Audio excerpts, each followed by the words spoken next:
An investigation into a training exercise known as the Privilege Walk reveals origins from a Scientology-linked cult with a, quote, twisted fixation on the left.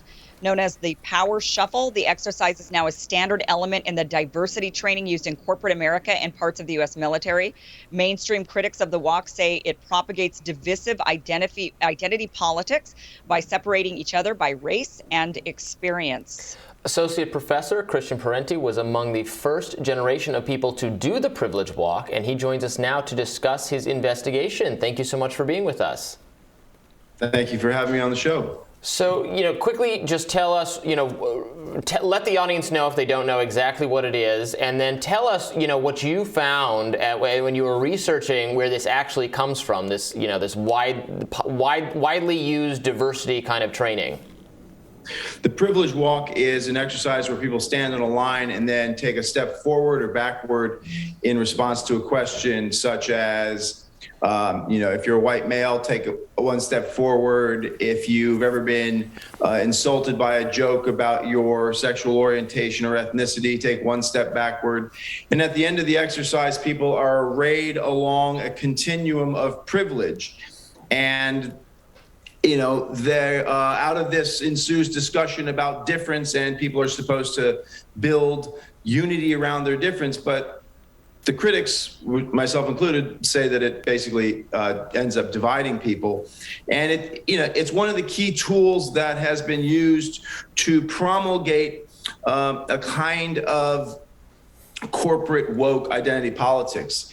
And so I'd heard about it for years, and I went through this back in the late 80s. And so finally, this summer, I wanted to get down to the bottom of it because I had a suspicion that it started in the Bay Area, and indeed it did. And it was started by a woman named Ricky Sharover-Marcuse, who was Herbert Marcuse, the great German critical theorist philosopher. She was his third wife and former student, and she was very involved with a therapeutic modality called reevaluation counseling that comes directly out of Scientology. Wow. And so the article's called The First Privilege Walk, and it's in nonsite.org, and I would highly recommend people read the whole thing, but let's see how much we can pack into a short statement. So what does it mean that it flows out of this combination of Marcuse and reevaluation counseling? What can we learn from that? Well, I think most important is the reevaluation counseling connection. The reevaluation counseling connection. So reevaluation counseling is a self-consciously political therapeutic modality, and it begins.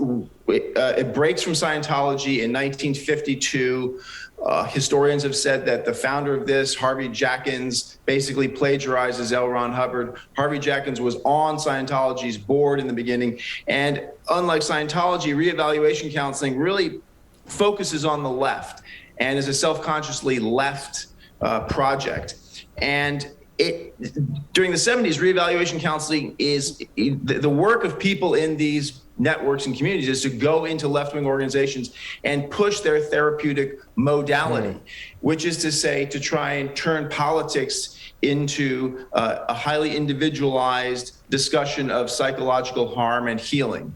And that is, it could be said, the opposite of politics, that if politics happens when we come together as groups. So that's the RC connection. And Ricky Sharover-Marcuse was heavily involved in RC. She coins the term unlearning racism. She's a pioneer of the whole sort of training, modality and industry. And that is born out of her connection with reevaluation counseling. The role of Marcuse is more indirect. And Marcuse has a critique by the late 60s of the working classes in the core capitalist economies, as being, bought off and hopeless as potential revolutionary subjects. He dies in 1976, and shortly thereafter, of course, there's a massive policy assault that begins on the working classes of the core economies all across the West. And and Marcuse's dismissal of the working class increasingly looks like an error and wrong. And so Marcuse was explicit about trying to find other forms of politics and other revolutionary subjects other than the working class. And so that opened the way for an ever more rarefied forms of identity politics. The forms that, to people like Ibram Kendi, Robin DiAngelo, the kind of diversity training industry that they did not start, but have become these very associated names, and they're doing very well for themselves. And their style of training, where it's like you're going to hear a seminar about how white supremacy is almost like this spectral force inside you that you have to have exercised through therapy, training, through reading their book, which you can buy, and here's how you get it, and write the check, that kind of thing. But yes, it's this individual self-betterment project that costs you time and money and a commitment to a philosophy and a therapy that is similar to what something like Scientology does. So I think it's really fascinating that you found this actual tangible a connection between the modern diversity training industry and how a cult movement took people from their families and their communities to convince them that there's something wrong with them, and that committing to this organization is the solution. Yeah, Ricky Sheridan-Marcuse died at age 50. So she, Robin DiAngelo very much stands on her shoulders, but without attribution. So that's part of why we don't know about Ricky Sheridan-Marcuse. And to her credit, she was a little more linked to real social movements than the current diversity training industry crew. But yeah, this has become very widespread, and the critique of it is not just that it's silly or that it can make people uncomfortable, because it's important to be confront uncomfortable things here and there, but that it's actually quite divisive. And there's a mistaken belief on the left that this will all add up to some sort of redistributive program, and that the big central economic questions about how things are produced and who gets the lion's share of the wealth produced by society, these questions are not actually fundamentally addressed by these exercises and by this politics. And one of the most telling kind of interesting elisions that comes out of RC and Sherova's work is the rise of classism as a concept, right? And the traditional socialist, Marxist critique of class society is not that, the problem is not that, rich people and poor people insult each other and don't get along. It's that there's such tremendous inequality between these classes and that there's real economic exploitation. Secondary is the question of people's attitudes. And so RC resolves that problem, or, elides it, disappears it, by turning the issue of class exploitation, which I would argue is really the central issue in politics today, turning that into a question of attitudes. Are rich people nice to poor people? And just think about it. Billionaires could be much nicer to homeless people without doing anything for homelessness, right? It's just, that's not the central question, attitudes. And, this is also true with a lot of racism, actually. James Foreman Jr.'s book, Locking Up Our Own, is a really interesting example of this, right? He shows how racially disparate outcomes in criminal justice, if you track it back, a lot of black prisoners in America come out of cities that are controlled by African-American elites, right?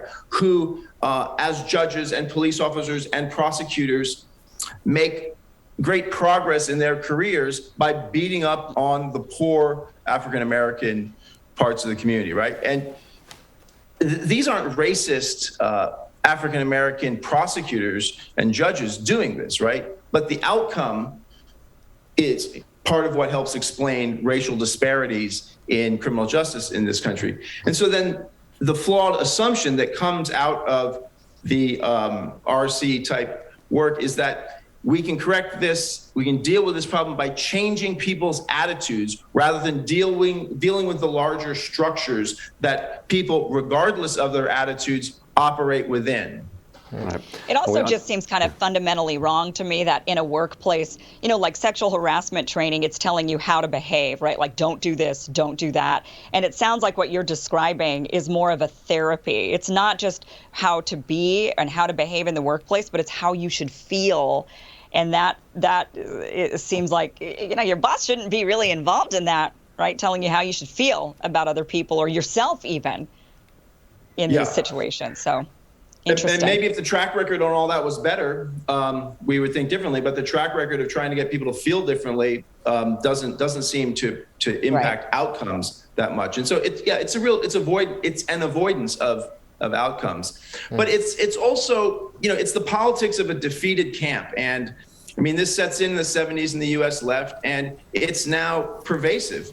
The left, people who participate in social movements frequently come away feeling like they have been abused by some quasi-cult scene. And so, one thing I've heard from readers of this, and I felt when I was researching it, was that this was weird and kind of shocking, but in a way, not surprising. It's like you sort of knew that there was a cult element to this.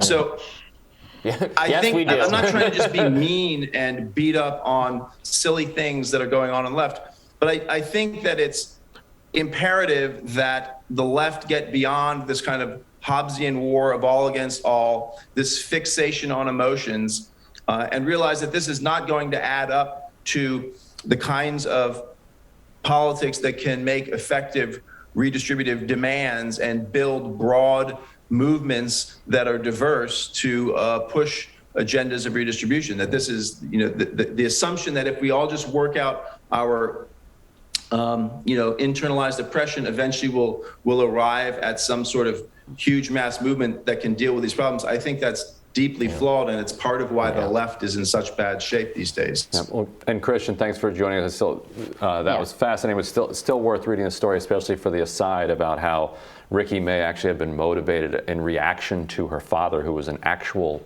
socialist, super rich person. Which adds a whole other predictable layer to this, just like as predictable as what you discovered. But thanks again for joining us. Thank you. And we'll have more Rising right after this.